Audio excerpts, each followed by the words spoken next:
একদিকে বন্যায় অর্ধ নিমজ্জিত লাখ টাকার গাড়ি, অন্যদিকে প্লাস্টিকের নৌকা, যেই নৌকাই এখন দুবাইয়ের কোটিপতিদের যাতায়াতের অন্যতম প্রধান ভরসা। বিশ্বের অন্যতম বিলাসবহুল শহর দুবাইয়ের বন্যা পরিস্থিতিতে এমন চিত্র দেখা গেছে। ঝলমলে রেস্টুরেন্ট কিংবা শপিং মল, কোথায় নেই পানি, এমনকি এয়ারপোর্টও তলিয়ে গেছে পানির নিচে। দেখে বোঝার উপায় নেই মরুর দেশ তথা আরব আমিরাতের বিলাসবহুল শহর দুবাইয়ের চিত্র এটি।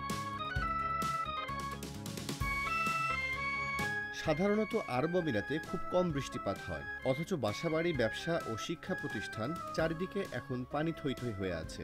রাস্তাঘাট সর্বত্র প্লাবিত হয়েছে, বিকল হয়ে রাস্তায় পড়ে আছে কোটি কোটি টাকার গাড়ি। এসব গাড়িতে চড়ে যারা পুরো দুবাই শহর দাপিয়ে বেড়াতেন, তারাই আজ শহর জুড়ে চলাচল করছেন প্লাস্টিকের নৌকা।